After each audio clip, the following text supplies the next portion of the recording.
로마서 13장 11절로 13절 말씀, 11절 14절 말씀 찾아서 읽어보겠습니다. 또한 너희가 신약 258쪽인데요. 찾으셨으면 한 목소리 읽어보겠습니다. 시작. 또한 너희가 이 시기를 알거니와 자다가 깰 때가 벌써 되었으니 이는 이제 우리의 구원이 처음 믿을 때보다 가까웠음이라.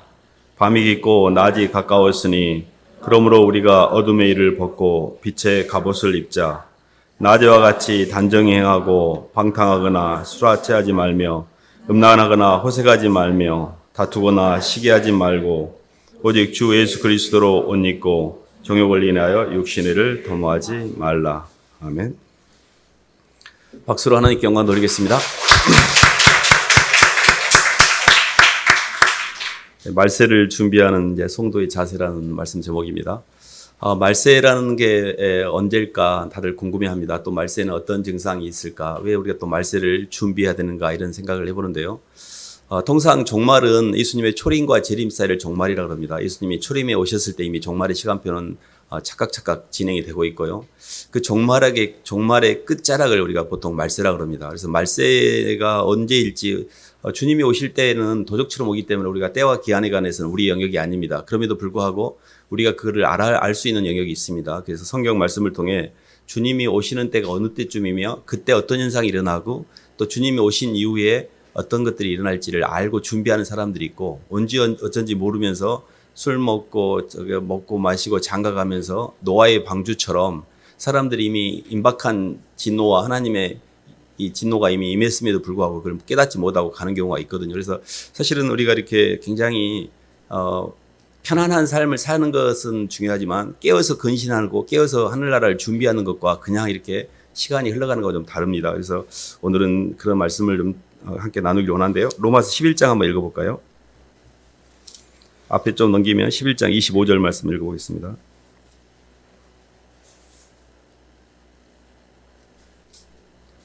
형제들아 25절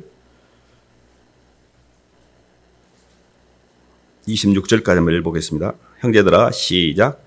형제들아 너희가 스스로 지혜 있다 하면서 이 신비를 너희가 모르기를 내가 원하지 아니하노니 이 신비는 이방인의 충만한 수가 들어오기까지 이스라엘의 덜어는 우둔하게 된 것이라.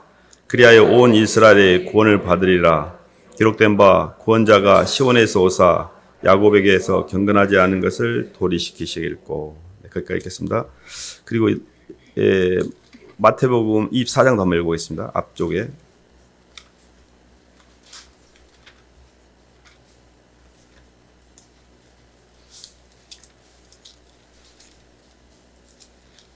(14절)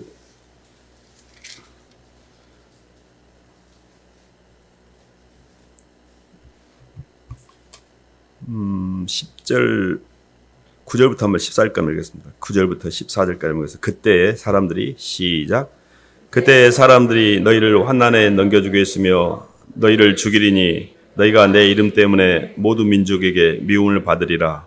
그때 많은 사람이 실족하게 되어 서로 잡아주고 서로 미워하겠으며 거짓 선지자가 많이 일어나 많은 사람이 미혹하겠으며 불법이 성함으로 많은 사람이 사랑이 식어지리라. 그러나 끝까지 견디는 자는 구원을 얻으리라. 이 천국 복음이 모든 민족에 증언되기 위하여 온 세상에 전파되리니 그제야 끝이 오리라. 아멘. 하나님께서 우주 만물을 창조하신 이유는 하늘과 땅을 창조해서 하나님의 백성, 하나님의 형상을 창조해서 그 하나님의 형상을 하나님의 영광으로 만드는 여정으로 하늘과 땅을 창조했습니다. 그러면 하늘과 땅이라는 그런 모든 우주 공간은, 우주의 시간과 공간은 하나님의 형상을 창조하기 위한 목적성을 갖고 있고 그 목적성을 이루는 여정에서 그 목적성의 어떤 목적이 끝이 다 다다랐을 때는 이제 끝이 나는 겁니다. 그래서 이 땅에 예수를 믿을 사람이 단 한 명도 없을 때는 하나님이 그때 역사의 커튼을 닫으십니다. 우리의 기독 신앙의 역사관은 순환적인 게 아닙니다. 뭐 윤회가 된다 이런 말인데 불교는 윤회설을 주장하잖아요. 근데 윤회가 되는 것은 저주입니다. 사람이 끊임없이 이렇게 어떤 소망 없이 돈다는 것은 저주인데 우리 기독 신앙에서의 역사관은 직선적 역사관입니다. 그래서 시작에 시원이 있고 궁극이 끝이 있습니다. 그래서 시원과 궁극의 그 끝자락에 대해서 하나님의 영역이지만 우리가 가늠하여 알 수 있는데 그게 뭐냐면 모든 민족에게 복음이 전파되어져서 이제 하나님께서 오실 때가 됐다라는데 그 과정이 보면 마태복음 로마서 11장에서 보면 이스라엘이 유대인들이 하나님을 주님을 십자가에 못 박고 배척을 했기 때문에 복음이 이방인으로 향합니다. 이방인의 충만한 수가 충족되기까지 기다렸던 거예요. 때가 참에. 그래서 이방인들에게 복음이 전파되고 다시 그 복음이 이스라엘로 들어가면 복음이 이스라엘까지 전파돼서 이스라엘이 회개하고 주님께 돌아오면 이제 끝자락에 왔다고 보시면 됩니다. 지금 거의 그 끝자락에 와 있는 상황입니다. 그래서 저희들이 인류 전체의 시간표를 세대주의 종말론자들은 이렇게 이야기합니다. 얼추 이제 시간대가 맞아요. 하나님께서 6일 동안 창조를 하시고 7일째 안식하셨잖아요. 그래서 6일이 우리가 BC가 4,000년이거든요. 4,000년이고 AD가 지금 2,000년이 왔잖아요. 그리고 나서 천년왕국이 시작되면 1,000년 동안 쉬는 거니까 얼추 7,000년 때는 지금 딱 2,000년 우리가 2023년을 살고 있기 때문에 마지막 때가 맞는 겁니다. 그러나 그게 그렇게 되지는 않습니다. 그러나 저희들이 알 수 있는 방법이 있는데 그게 뭐냐면 하나님께서 주님이 이 땅에 재림하실 때 징조를 보여주셨는데 그 징조가 뭐냐면 이스라엘의 하나님께서 이제 우리가 소위 말하는 계시록의 7년 대환란이라고 하는 것은 이 땅에 적그리스도가 등장할 때를 시작점으로 봅니다. 그렇기 때문에 아직 저희가 그런 걸 보고 있는 거죠. 중요한 거는 막 그런 걸 통해서 위협을 느끼거나 어떤 현상에 우리가 집착하는 게 아니라 거의 우리 삶 가운데 우주 전체의 시간표도 종말에 와 있고 말세에 와 있고 개인의 인생도 말세가 있습니다. 그래서 우주는 하늘과 땅을 창조해서 인간을 하나님께서 하나님 형상으로 빚어가는 여정 가운데서 그 수명이 다하는 거의 종착점에 와 있는데 그 증상이 뭐냐면 사랑이 식어요. 처처의 사람들이 점점 망가집니다. 봐보세요. 말세의 징조를 우리가 알 수 있는 게 특징이 뭐냐면 점점 안 좋아져요. 엔트로피가 증가합니다. 무질서도가 증가해서 점점 상태가 안 좋아져요. 지금 봐보세요. 막 퀴어 축제라고 막 사람들이 막 우리나라까지도 제가 이 90년대 이렇게 영국에서 있을 때 보면 완전 퀴어 축제가 모든 바에 가면 게이바가 있고요. 뭐 그냥 집 옆에가 막 이렇게 동성애가 막 만연한 때가 있었어요. 우리나라도 지금 벌써 그렇게 되고 있습니다. 그러니까요. 이 세계가 벌써 동성애가 만연하고 사람들이 인권을 주장하면서 하나님의 이 백성으로서 사는 것 자체가 굉장히 이상한 것처럼 세상이 그것이 훨씬 더 맞는 것처럼 흘러가는 것이 이미 마지막 때가 온 거거든요. 처처에 기근이 있고 전쟁이 있고 마지막 때는 굉장히 많은 거짓 선지자들이 와서 미혹을 한다고 그랬는데 아침에도요 신천지 차를 대고 막 얼마나 부지런한지 몰라요. 막 차를 막 대는데요 엄청 막 몰려듭니다. 저들은 저렇게 바삐 달려들면서 뭔가를 추구하고 있는데 예수를 믿는 우리들은 도대체 뭘 하고 있나 이런 자괴감이 들 때도 있어요 저는. 근데 뭔가 그들도 느끼는 게 있는 거예요. 이게 뭔가 때가 있는 거예요 느낌이. 그러니까 막 부지런히 막 새벽부터 막 옷 입고 막 넥타이 파란 거 차고 막 갑니다. 막 하얀 옷 입고 이게 굉장히 열심히 있어요 이단들이. 근데 제가 이렇게 영적으로 볼 때 이 때라는 걸 잘 이해하셔야 되는데요. 성경에서요 그 자연적인 시간을 우리가 크로노스라고 그러고 이게 영어로는 크로니클이라고 하는데 하나님의 때를 카이로스라고 그래요. 카이로스의 때라는 걸 잘 인지하셔야 됩니다. 지금은 영적으로 깨어있을 때예요. 잠잘 때가 아닙니다. 우리가 육신으로 자는 잠 말고 영으로 깨어있어야 돼요. 정말 깨어서 근신하고 정말로 신부가 신랑이 왔을 때 벌써 오셨나? 올 때가 됐나? 라고 굉장히 깨어있어야 되는데 다들 멍하니 먹고 마시고 즐기면서 그냥 세상에 너무 많이 인볼빙이 돼 있어요. 너무너무 심각한 상태인데 전혀 그런 걸 자각을 하고 있지 못합니다. 저희가 마태복음 25장에도 열천의 비유가 나오는데 한번 읽어볼까요? 마태복음 25장. 조금 뒤로 넘겨보면요. 25장.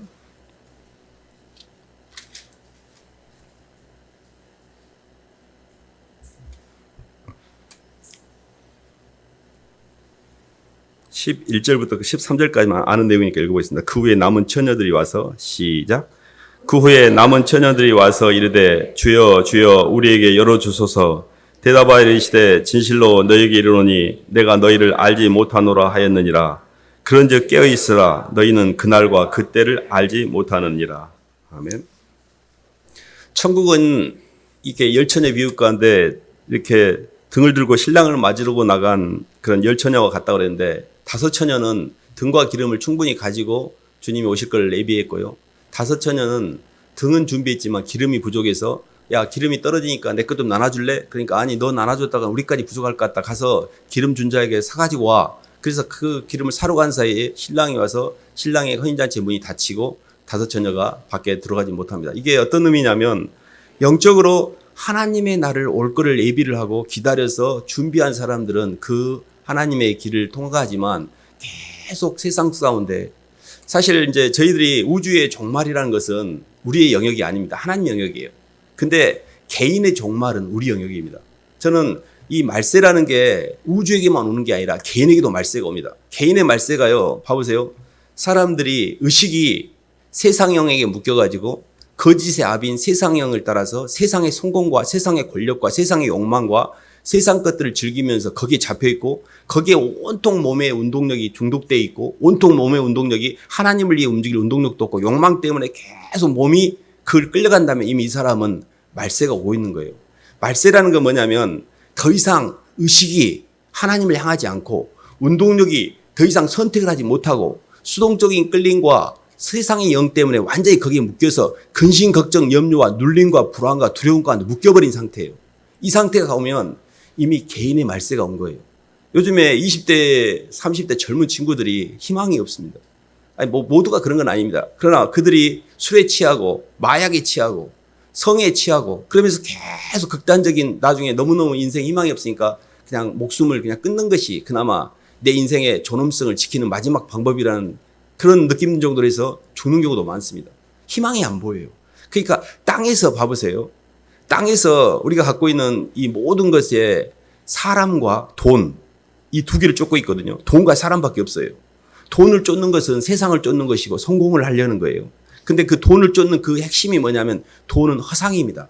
허상이라는 것은 사람의 영 속에 채워지지 않아요. 계속 공허감만 커져요. 돈을 많이 벌면 돈을 많이 번 내가 커지게 되기 때문에 더 공허해져요.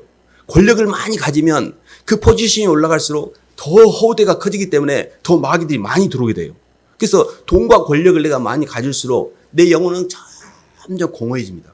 그리고 내 운동력이 밖으로 표현되어져서 내 영이 이렇게 변화가 돼야 되는데 그게 안 되면서 운동력까지 끌려가게 되는 거죠. 어쨌든 저희들이 말세의 현상에 대해서는 여러 가지가 알 수 있는데 로마서 8장 한번 다시 한번 봐보겠습니다.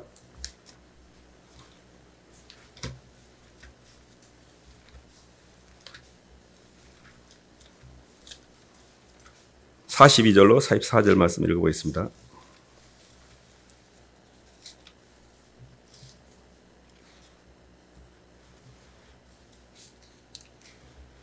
로마서 8장에 42절이 없네요.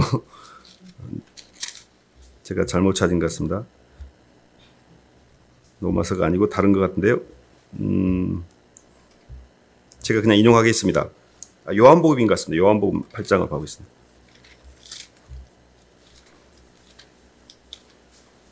죄송합니다.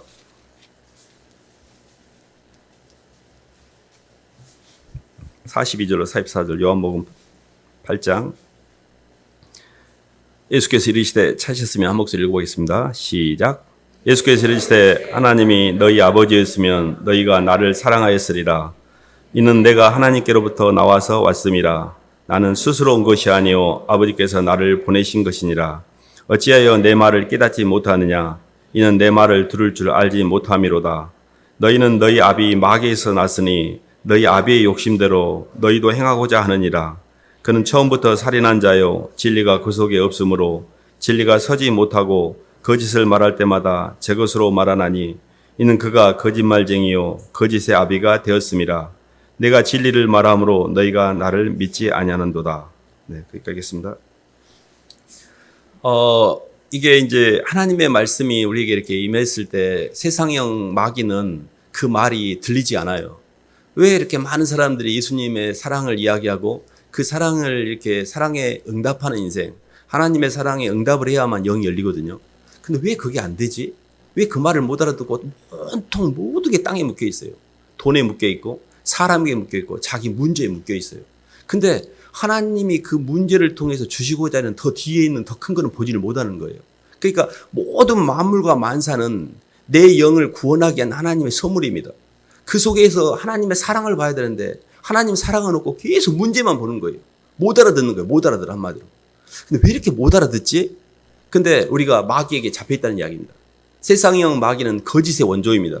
선악과 따먹으면 하나님처럼 된다고 그랬는데 하나님 되기는커녕 에덴을 잃어버렸잖아요. 완전히 저주에 빠졌잖아요.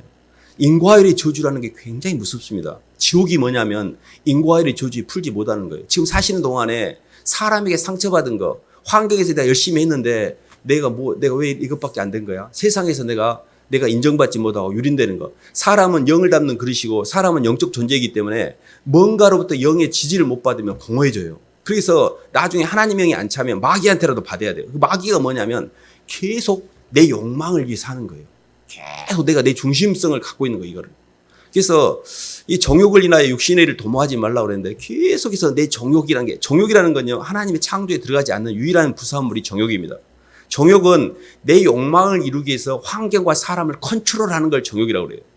내가 원하는 걸 얻기 위해서 사람을 조정하고 환경을 조정해서 그것을 이루기 위해 실행하기 위해서 교묘히 계획을 짜는 게 정욕이에요. 똑똑한 줄 알죠. 다 사람들이 머리 굴리면서 똑똑하다고 생각해요. 완전히 정욕 덩어리입니다. 그러니까 교묘하게 거룩한 척하면서 사람들을 컨트롤하고 조정하는 것이 사람이에요. 그렇기 때문에 우리가 그게 내가 그런 게 아니고 내 속에 있는 마귀. 물론 내 속에 있는 마귀를 내가 지금 지지하고 있기 때문에 걔가 합법적으로 있는 겁니다. 근데 육신의 일을 도모하지 말고 예수 그리스도로 옷을 입으라 했잖아요.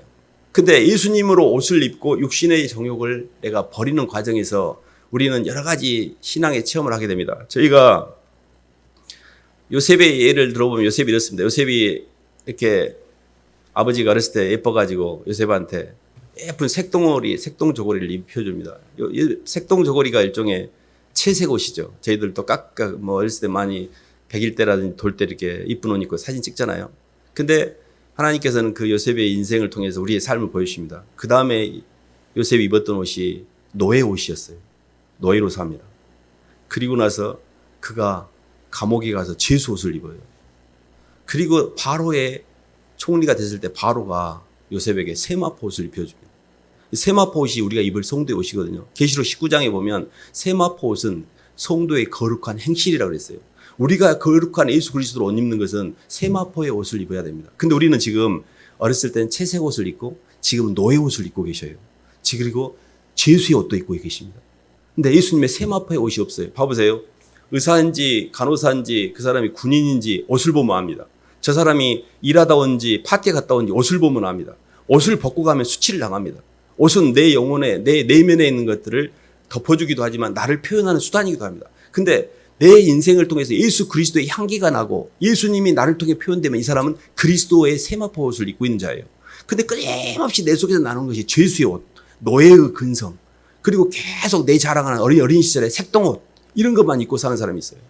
아직도 어린아이 때 일을 못 버리고 어린아이로 살고 있고 아직도 죄 가운데 있고 아직도 노예로 잡혀서 시공 안에 묶여가지고 막 그 욕망을 이루게 살고 있고. 그래서 저희가 이런 영적인 세계를 이렇게 가면서 마지막 때의 말세의 첫 번째 중요한 건 뭐냐면 깨어있는 겁니다. 깨어서 카이로스라는 시간의 때를 인지하는 거예요. 아, 지금 이럴 때가 아니다. 봐보세요. 우리가 애들이 매 놀다가도 엄마가 시험 볼 때, 너 시험 볼 때 아니냐? 맞아. 시험 볼 때라도 공부는 해야지. 이렇게 하잖아요. 시험 볼 때라도. 그럼 뭐예요? 시험 볼 때라는 게 중요한 때라는 걸 알잖아요. 사람들도. 근데 지금은 깨어있을 때예요. 막 허랑방탕하게 세상으로 갈 때가 아닙니다. 그냥 제가 이렇게 그냥 목사님이 성도들에게 무슨 겁박을 하려고 그러는 게 아니에요. 정말 영적으로 깨어 계셔야 돼요. 잠자고 계시면 안 돼요. 세상에서의 모든 문제들을 하나님 말씀으로 시간표로 해석하면서 하나님의 영의 세계로 점점 진입을 하셔야 돼요. 그렇게 해도 지금 시간이 부족해요. 개인의 인생이 사람의 연수가 70이요 강건하면 80이라도 그 연수의 자랑이 수고와 슬픔뿐이고 날아가는 신속히 간다 그랬거든요. 신속기가 아닌 날아간다 그랬거든요.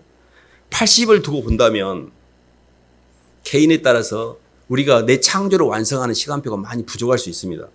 예수님을 만나고 그분의 사랑에 응답하고 내 안에 예수님의 영이 차오르고 그 영이 점점 차면서 그 영이 밖으로 표현되어져서 마지막까지 가려고 하면 갈 길이 멀거든요. 저희가 그 여정에 대해서 로마서 한번 봐볼까요? 로마서 8장 한번 봐보겠습니다.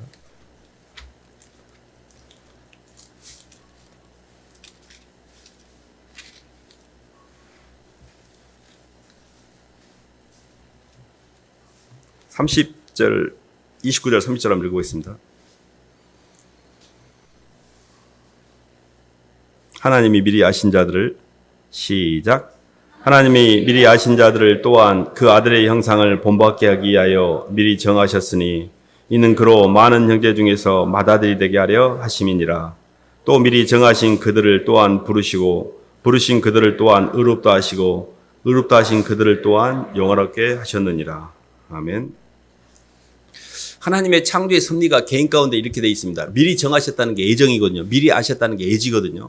그 미리 정한 자들을 하나님이 콜링하십니다. 부르셔요. 때가 되면 하나님이 부르십니다. 하나님의 부르심에 응답한 사람들이 성도입니다. 지금 여기 앉아 계신 것은 그래도 하나님의 부르심에 응답했기 때문에 성도는 마지막 때 이 세대를 분별할 수 있는 마지막 선지자들입니다. 성도라는 것은 이 땅이 다들 악으로 치달을 때 세상이 지금 그럴 때가 아니고 영적으로 깨어있을 때라는 걸 때를 분별하고 그 때를 사람들에게 알려주는 자예요. 그를 성경에 보면 모세가 그래야 했고 많은 에레미야라든지 엘리야라든지 많은 선지자들이 그 마지막 때 그렇게 살면 안 된다라고. 이 노아의 방주 때도 노아가 애쳤고요. 많은 사람들이 마지막에 칠 때 다른 사람들의 태도가 이랬습니다. 웃기고 자빠졌네. 웃기고 자빠졌네 했어요. 너나 잘해. 그러면서 웃기고 자빠졌네. 아무 관심이 없었어요. 근데 어김없이 그런 어려운 때가 왔습니다. 그러니까 영적으로 굉장히 이렇게 깨어있는데 그 깨어있는 때에 있어서 첫 번째 우리가 해야 될 게 뭐냐면 주님의 부르심에 응답을 해야 됩니다. 하나님이 나를 부를 때 주님, 저는요 신앙의 여정의 가장 핵심적인 게 뭐냐면 하나님의 사랑에 응답하는 거예요. 주님, 저도 주님 사랑해요. 요한의 아들 시몬아, 네가 나 사랑하느냐? 네 주님, 저도 주님 사랑합니다. 주님, 제가 주님 사랑한지 아시잖아요. 예수님의 사랑을 받고 그 사랑에 응답하는 것이 최소한의 이 땅에 창조된 피조물이 해야 될 자세예요. 마지막 말세를 사는 이 성도의 자세 중에 최소한 주님, 저 주님 사랑해요. 가슴에 마음에 손을 얹고 생각해보세요. 나는 진짜 예수를 믿고 있는가? 나는 진짜 예수님을 사랑하는가? 진짜 물어보세요, 자신한테. 저는 그것을 쉽게 대답 못했습니다. 나는 나를 더 사랑하고 나는 내 욕망을 더 사랑하지 주님이 나보다 더 사랑하지 않아요. 이게 대답이 잘 안 됐어요, 저는. 근데 다 예수님 잘 믿고 있는 것처럼 보이지만 이 속에 주님이 제 주님이시고 주님 사랑합니다. 이 고백이 없다면 우리는 버리운 자가 될 수도 있습니다. 이 마지막 때를 준비하는 게 뭐를 막 짓고 어디 숨을 때를 찾고 이런 게 아니에요. 내 주 예수 그리스도 안으로 숨으셔야 돼요. 주님 안이 유일한 피난처입니다. 주님을 사랑하는 자 안에는 이 두려움이 없습니다. 사랑 안에는 두려움이 없나니 온전한 사랑은 두려움을 내어쫓기 때문에 예수님 안에 거하는 것밖에 없어요. 그래서 우리가 말세를 피하는 방법의 핵심이 뭐냐면 예수님 안으로 피하는 거예요. 주님 사랑합니다. 주님이 모든 만물, 그거를 조금 더 인수분해해가지고 설명하면 이런 겁니다. 말세가 온다 그러면 결국 죽음에 대한 두려움입니다. 저는 죽음이 두렵습니다. 죽음에 대한 두려움이잖아요. 근데 이렇게 영적으로 가보면 이렇게 됩니다. 아, 내가 땅에다만 생각을 하고 있으니까 죽음의 끝이라고 생각하는구나. 근데 영적으로 주님을 보니 부활의 소망 가운데 하늘로 연결이 됩니다. 내가 사는 게 그리스도니, 내 속에 사는 게 그리스도니 죽는 것도 유익하다고 그랬어, 사도 바울이. 나는 날마다 죽노라 그랬고 죽음이 무서워지 두렵습니까? 죽음이면 땡큐고 하늘나라인데. 그러니까 육신으로 사는 사람한테 죽음이 절망이에요. 이게 끝이니까. 근데 시간표가 시간과 공간과 운동력을 잘 보셔야 돼요. 시간은 이 땅에서의 시간표가 아니라 하늘나라까지 시간표를 연장하는 게 그게 부활의 소망입니다. 공간적으로는요. 땅에서 지금 집을 짓고 땅에다가 내가 아기들 키우고 땅에다가 돈을 많이 모아서 저축해서 땅에 좋은 걸 만들 거야. 이건 공간적으로 탈출을 못한 거예요. 하늘에다 상급을 쌓으셔야 돼요. 하늘나라를 위해서 일하셔야 됩니다. 내가 하늘나라를 위해서 일하는 게 영혼들을 위해서 사는 거예요. 사람들을 위해서 사는 거예요. 이 디모데후서에 보면 바울이 고백한 게 있는데요. 디모데후서 한번 봐볼까요?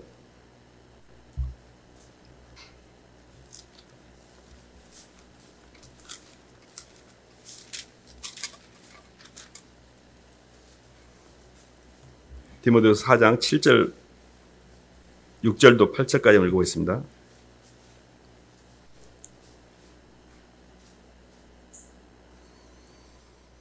전제와 같이 6절로 8절입니다. 시작. 전제와 같이 내가 벌써 부어지고 나의 떠날 시각이 가까웠도다. 나는 선한 싸움을 싸우고 달려갈 길을 마치고 믿음을 지켰으니 이제 후로는 나를 위하여 의의 면류관이 예비되었으므로 주 곧 의로우신 재판장이 그날에 내게 주실 것이며 내게만 아니라 주의 나타나심을 사모하는 모든 자에게 인전이라. 아멘. 사도 바울이 이렇게 전제와 같이 내가 벌써 부어지고 나의 떠날 시각이 가까웠다는 게 이때가 거의 죽기 직전이었습니다. 디모데후서가 사도 바울이 순교당하기 직전에 쓴 글인데요. 이 벌써 사도 바울은 자기의 죽음을 알고 있었습니다. 내가 죽을 때가 가까웠다는 것. 그리고 내가 달려갈 길을 마치고 내가 믿음을 지켰으니 이제 이후로는 재판장이신 주님께서 의의 면류관으로 나를 하나님께서 예비해 주실 것이다. 근데 남뿐만 아니라 주의 나타나심을 사모하는 모든 자에게도 의의 면류관이 예비되어 있다라고 이야기하는 내용인데요. 면류관이라는 건 무슨 이야기냐면 이 땅에서 하나님의 백성들이 하나님의 영광을 위해서 움직였던 운동력이 하늘에서 그것을 입혀주는 과정입니다. 그러니까 우리가 이 땅에 사는 목적은 예수 그리스도의 만남을 통하여 예수님의 세마포의 옷을 입는 것, 거룩한 신부로서 성결케 되는 것, 세상과 분리되어서 거룩하게 되는 것, 이게 성령의 열매입니다. 깨끗해져야 돼요. 분리가 돼야 됩니다. 세상에서 음행과 호색과 방탕과 술 취함과 시기와 질투와 이런 것들을 벗어버리고 주님의 영으로 깨끗해져야 돼요. 깨끗해진다는 말은 이 사람이 회개의 영이 있다는 이야기예요. 회개를 통해서 주님을 만났다는 이야기예요. 하나님 저 너무 더러워요. 너무 제 안에 징글징글해요. 하나님 제가 이 죄 갖고 주님께 못 가니 이 죄 제가 버릴 거예요. 계속 회개를 통하여 영이 열린 사람이에요. 이걸 최소한 열어야 됩니다. 주님을 만나서 회개가 일어나야 돼요. 하나님 저 이렇게 안 살 거예요. 저 죄 다 처리할 거예요. 주님. 제가 살 날도 얼마 안 남았는데 평생 죽지 않고 살 것처럼 제가 살고 있어요. 내가 좀만 있으면 주님 제가 회개할게요. 그러다가 어느 날 꼴딱하고 갈 수도 있거든요. 그러니까 먼저는 내가 주님을 만나서 내 안의 세계가 정리가 되고 그리고 그것을 사람들을 위해서 하나님의 사랑을 이렇게 전하는 과정에서 하나님 우리에게 면류관을 준비해 주십니다. 그래서 성도의 상급은 성도의 영광은 나중에 우리가 만난 사람들이에요.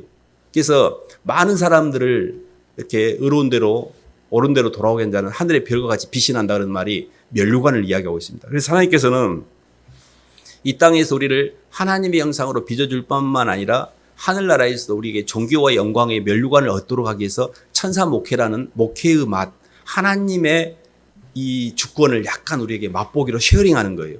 목회를 한다는 것, 사람을 돕는다는 것은 어마어마한 특권입니다. 사람을 도울 때 그때 영광이 하늘로 올라가고 그 사람이 우리를 존귀의 면류관으로 나중에 떠받들게 돼요. 그러니까 우리가 진짜 상급은 뭐냐면 이 땅에서 빌딩을 사고 이 땅에서 돈을 버는 게 아니에요. 영혼들을 사랑하고 그들을 세워내는 겁니다. 그러니까 말세를 준비하는 성도의 자세는 회개를 취소해야 돼요. 회개를 통해서 주님께 돌아와야 돼요. 주님이 이제 저 세상으로 그만 갈 거예요. 세상 제 안에 품고 사는 거 징글징글해요. 이제 저 그만 이제 그 다 안에 있는 거 이거 토해내고 하나님 저 이거 해결할게요. 회개의 결단을 하셔야 됩니다. 언제까지 계속 품고 언제까지 그 징글징글하고 품고 언제까지 세상이라는 허상과 사람이라는 우상 가운데서 실상이신 주님을 멀리하고 살 거예요. 빨리 돌아오셔야 돼요. 이 말씀입니다. 마지막 때예요. 개인의 삶 가운데도 그걸 계속 품고 있으면 그것 때문에 못 견딥니다. 언젠가는 탈이 나요. 하나님의 백성이면 개인의 인생 가운데 하나님이 교정 심판을 내리십니다. 하나님 백성이 아니면 그대로 가요. 죽어서 지옥을 가게 됩니다. 하나님 백성은 이 땅에서 계속 그렇게 가면 어려움이 와요, 삶에. 근데 그것도 사실 힘들잖아요. 빨리 예수님께로 돌아오면 주님의 십자가의 대속의 은혜 앞에 내 죄를 고백하면 죄가 맑게 해소될 뿐만 아니라 하늘나라를 준비할 수가 있습니다. 그래서 말세를 준비하는 성도, 말세를 피하는 법의 첫 번째는 주님을 만나는 것이고요.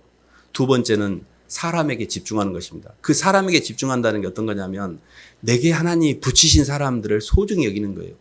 저희들이 영적으로 이렇게 가는 과정에서 자아의 처리라는 말을 많이 듣습니다. 자아 처리. 예수님을 믿고 우리가 내 안에 있는 겉사람 선악과를 벗어버리자, 겉사람을 벗어버리자, 나를 벗어내자 이런 말을 많이 듣잖아요. 저희가 교회에서. 근데 내가 죽으면 내가 죽는 방법이 있어요. 내가 언제 죽냐면 다른 사람을 위해서 대속할 때만 내가 죽어요. 근데 다른 사람을 뜯어먹거나 다른 사람을 누르거나 그렇게 되면 내가 세져요. 근데 지금 마귀는 우리에게 뭘 하냐면 계속 눌러. 계속 치받아. 그거 네가 이익을 봐. 마귀는 딱 간단해요. 네가 주인이 되어서 치받고 밑에 착취해가지고 네가 이익을 보고 네가 잘 되는 거야. 좋은 건 네가 취하고 안 좋은 걸 왼수놈한테 보내. 그래서 네가 잘 되면 돼. 이게 마귀예요. 주님이 가신 길, 십자가의 길은 이겁니다. 주님 제가 죽을게요. 주님 제가 죽어야 옆이 살잖아요. 근데 제가 죽으려고 하니까 내가 너무 힘들잖아요. 어떻게 내가 죽어? 근데 주님이 저한테 죽으셨잖아요. 주님이 저를 위해서 죽었잖아요. 나 같은 쓰레기를 위해서 죽으셨잖아요. 제가 그 은혜에 이자라도 갚는 마음으로 그렇게 할게요. 이게 되는 게 예수를 믿는 예수쟁이들이 가는 길이에요. 이게 안 된다면 뭔가 해로가 지금 잘못됐구나 내가. 왜 이렇게 내 인생이 힘들지? 그러면 봐보세요. 내 인생의 문제라도 풀어야지. 인과 일의 저주라도. 그래서 남에게 동력까지는 못 가더라도 나라도 풀어야지. 말세를 준비하는데. 나도 못 풀고 있어. 그 계속 사람들한테 원망과 불평과 짜증과 모든 더러움을 다 이 더러움을 솟구쳐서 옆에 사람을 더럽게 하고 있어. 그럼 이게 뭡니까? 나도 하나 지금 제대로 구원 받지 못하고 주변까지 힘들게 하는 거잖아요. 근데 먼저는 우리 자신이 구원을 받아야 됩니다. 내가 먼저 구원을 받는 방법은 예수님을 만나는 수밖에 없어요. 예수님을 만난다는 것은 예수님의 사랑을 받아들이는 겁니다. 정말 간단해요. 주님이 저 사랑한 거 제 마음으로 제 온 마음으로 받아들입니다. 이 땅에 존재하는 어떤 피조물도 주님보다 더 사랑한 존재는 없었습니다. 예수님 사랑 받아들입니다. 감사합니다. 주님 저도 아직은 제가 육에 묶여 있고 땅에 묶여 있지만 주님 잘 따라갈 거예요. 이런 최소한의 결단이라도 있어야 돼요. 말세를 준비하려면. 그래야지 방향이라도 잡잖아요. 저희들이 이제 싸우는 싸움에 대해서 마지막으로 한 말씀만 찾아보고 말씀 마치겠습니다. 디모데전서 4장 한번 봐보겠습니다.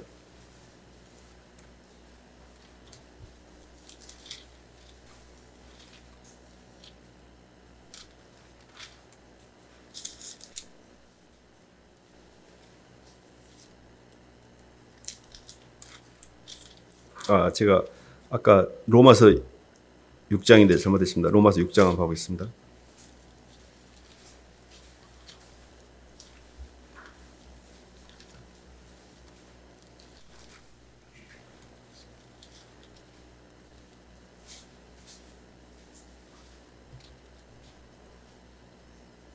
음.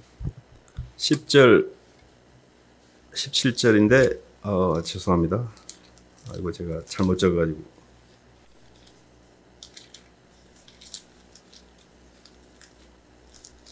디모데전서 6장 10절 17절이네요. 디모데전서 6장. 잠깐만. 디모데전서 6장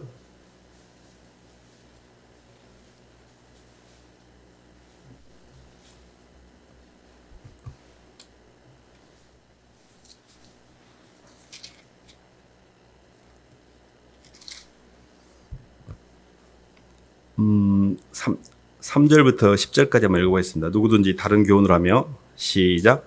누구든지 다른 교훈을 하며 바른 말 곧 우리 주 예수 그리스도의 말씀과 경건에 관한 교훈을 따르지 아니하면 그는 교만하여 아무것도 알지 못하고 변론과 언쟁을 좋아하는 자로 이로써 투기와 분쟁과 비방과 악한 생각이 나며 마음이 부패해지고 진리를 잃어버려 경건을 이익의 방도로 생각하는 자들의 다툼이 일어나느니라.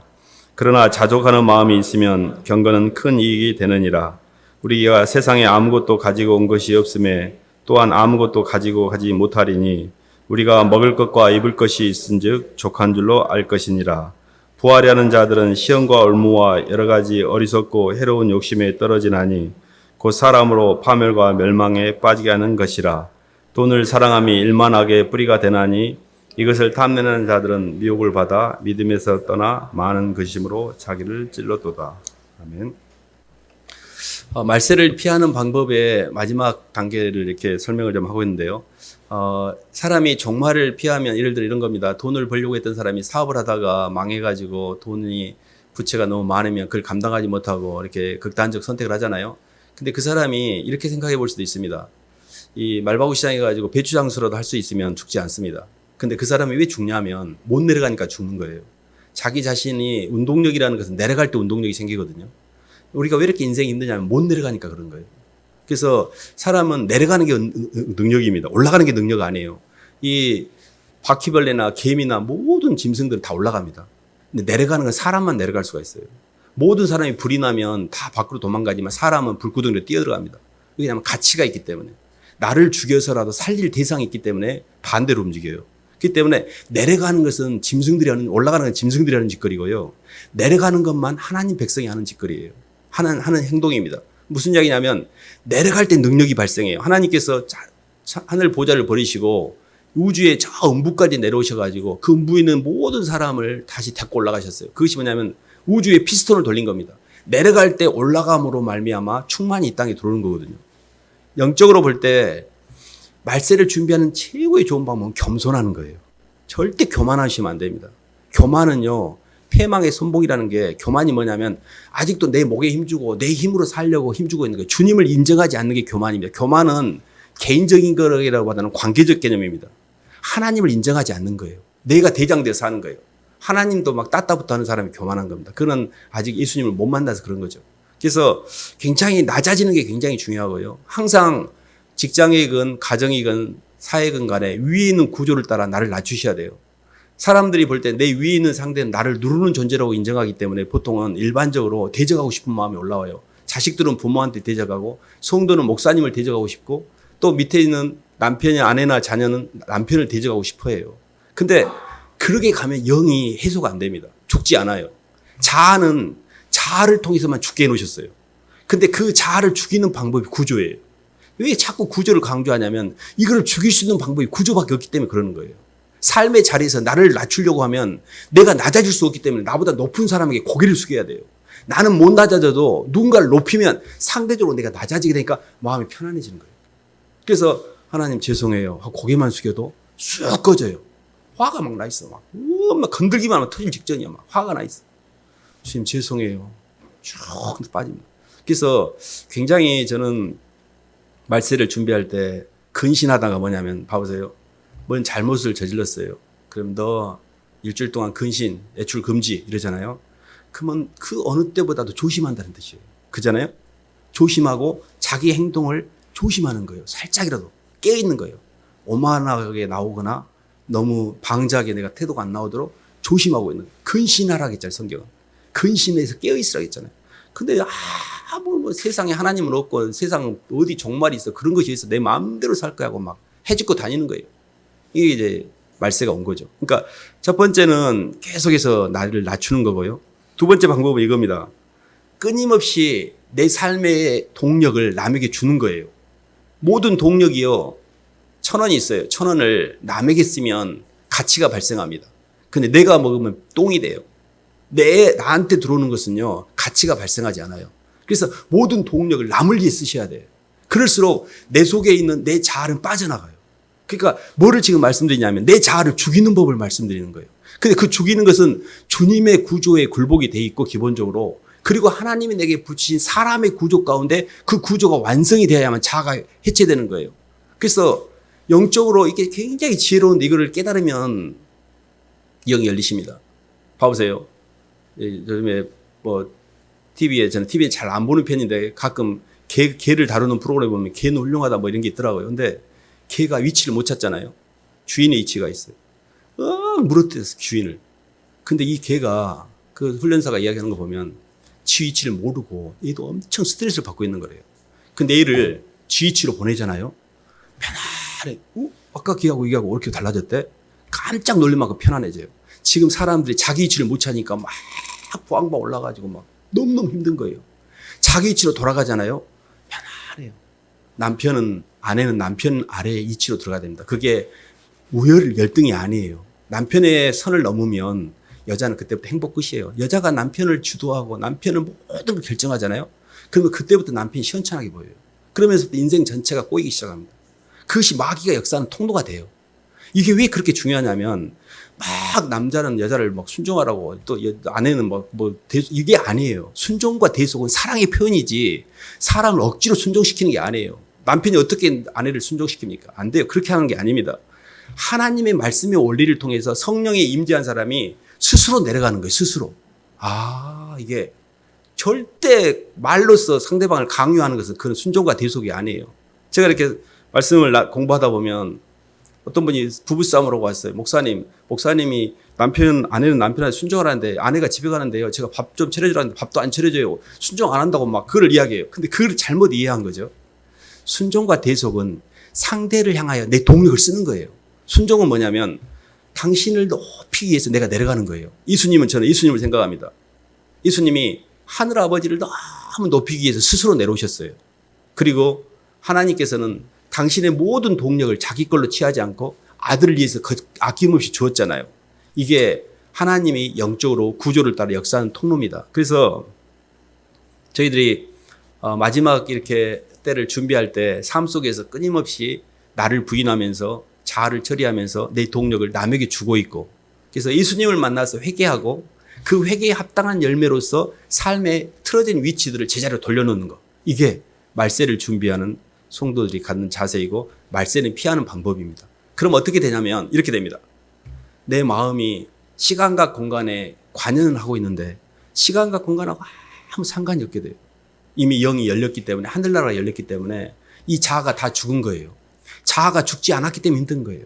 자아가 죽지 않으니까 막 선악간에 판단을 하고, 자아가 죽지 않으니까 너무 사람이 믿고 막 억울하고 분하고, 자아가 죽지 않으니까 막 죄의 정욕에 막 끌려다니면서 죄 짓고 다니고.